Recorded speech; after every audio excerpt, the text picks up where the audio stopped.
Many of my friends used to say that you have a good handwriting, so how will you even make a doctor?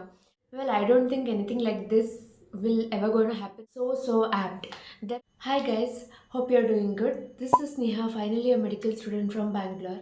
And so today I'm going to be going through the medical memes and going to be sharing my perspective, a medical student's perspective on them. So the first one, when your patient denies any medical history but then shows you their medications. Well, this is so true. So based on personal experience, once when we were taking the history of this patient in a medicine ward, I don't remember the case, but yeah, I remember that in past history he denied going to any hospital. He denied taking any medical care whatsoever. But then when we accidentally saw that on the side table there were ton of medications kept there, then we asked him, when we asked her who did these tablets belong to, she said that I take them. Then we were like, we said you just denied giving any medical history, but then the attender said that no, she does take. She was a known case of hypertension. She was a known case of diabetes, and she was also taking some intermittent medications for asthma. So that's when we decided that we should not only believe at once what the patient said, but we need to ask the same question in different ways and confirm if it's actually true, or else it will be difficult, especially during the final exams. If the patient is unreliable like this, it is difficult to take history. So here's the next one. When the patient doesn't complete his short course regimen and now the latent TB bacilli gets reactivated. This is also like many of them, they leave the course of medications in between. It's not only about the TB regimen, but many medications. People, like especially antibiotics and stuff, people just abandon the course in between. I have seen many of them like, well, guys, TB is not a joke. It is a deadly disease and it can come in a varied manifestations, and not completing the course, it can be hazardous. We actually, again, based on personal experience, so recently we came across a patient who said that he had an attack of TB a few years back, maybe like some 5 to 6 years back. When we asked him about the history of medications, he said that he hadn't taken any medical attention whatsoever, and but he had instead taken some Ayurvedic medications and it had cured his TB within a week. We don't know to what extent it was true. Maybe it was just a symptomatic improvement, or was it TB? But he says it clearly that the TB test had come positive. So yeah. So on to the next one. In pharmacology, no matter how many side effects you memorize, you end up writing nausea, vomiting, and diarrhea. Again, this is super relatable. Pharmacology is a like extremely volatile subject, and trust me, in second year, I had a hard time memorizing all the side effects and mechanism of action. Though it is conceptual, it is easy to understand, but the side effects, they do take a lot of revision, a lot of efforts to actually memorize them, and no matter how much efforts you put in, most of the times during exam, you just get confused, you just mess up with the things and just write these three side effects: nausea, vomiting, and diarrhea. It is safe unless you write nausea and vomiting as side effect for antiemetics. On to the next one. I'm going to deliver your baby. So actually, doctor, we'd like to keep its liver. Well, I don't think anything like this will ever going to happen, because most of them understand the meaning of deliver and they don't misinterpret it as deliver. So yeah, next one, where the doctor is saying that there is a good news and bad news, and the good news is that they're naming a disease after the person.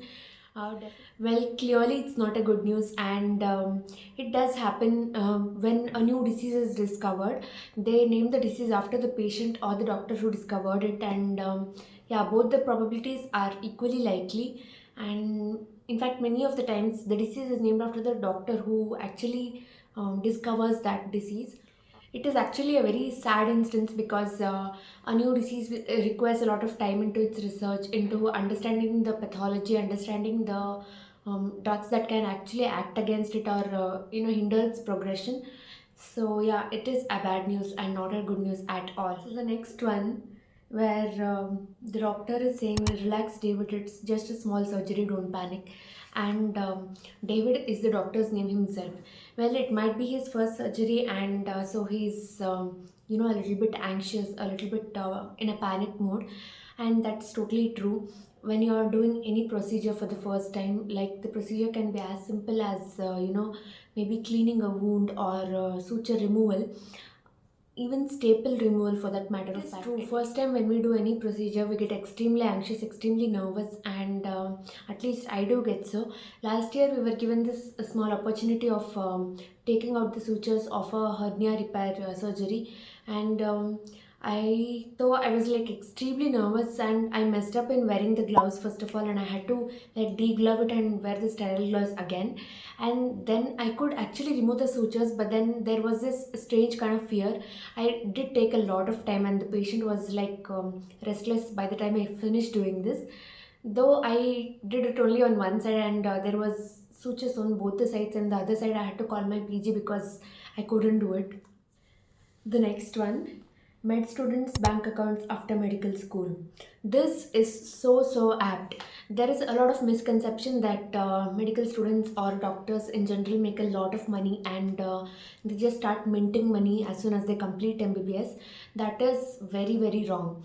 And in fact, most of my students who did pursued engineering or other courses, they are already earning, and I'm still reading, I'm still studying, and there's going to be a long way before I can actually be financially independent or actually start earning, because even when I pursue my PG, there will be a lot of studies.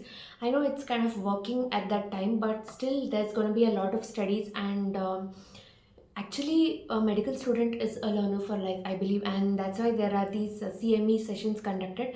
And this money aspect, it's so yeah, this is true. Medical students don't start earning extravagantly just after their graduation. It requires a lot of time and efforts to reach that point where they can actually consider themselves as rich. Well, you see, doctor, the problem is obesity runs in my family. And the doctor says, no, the problem is nobody runs in your family. Well, it is true that certain kinds of people can be more prone to obesity because of their body types, because of their hereditary factors and genetic factors and all that stuff. But it is not entirely true that you blame it on your genes and, just chill, have a sedentary lifestyle. It also depends a lot on your lifestyle factors, and if you have a healthy lifestyle, if you lead an active lifestyle and have a good balanced diet, and control all these factors, it can reduce to an extent. And well, you don't have to play the victim card, and you can actually take control of your lifestyle. And here's a meme on doctor's handwriting. Well, the it is difficult. I understand that. I also sometimes couldn't read the prescription of doctors, and it is hard to like actually interpret it. And I don't know how the pharmacist they can easily interpret all those prescriptions. But the thing is, it is not intentional. Like me too, I had a good handwriting, and many of my relatives used to say, many of my friends used to say that you have a good handwriting, so how will you even make a doctor? Well, that's not what determines. Some doctors also have good handwriting, and because we keep on writing so many things, and we have to write it at a faster pace. And my handwriting right now, it has become a lot more messier than it used to be, and I'm sure by the time I reach internship, it is going to be a lot more messier. I guess it is just because of lack of time and more number of tasks at hand, and to efficiently manage the time, doctors do tend up writing faster. And the thing is also, they tend to write same medications over and over again.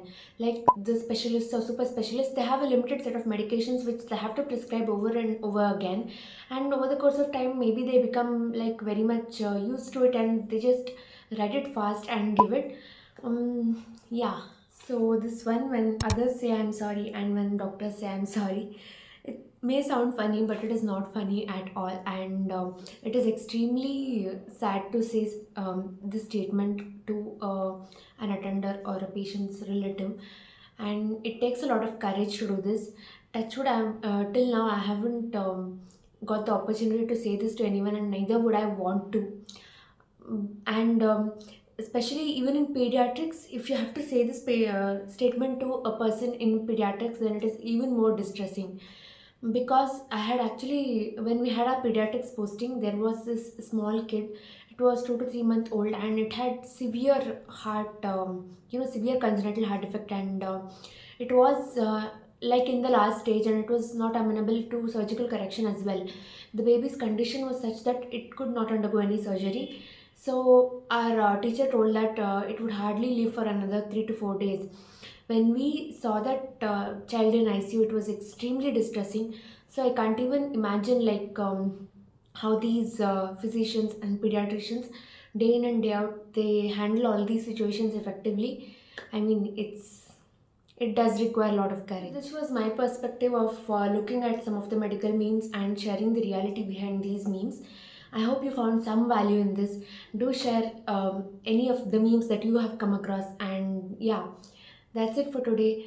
Share it with anyone who might find it useful as well. Until next time, take care.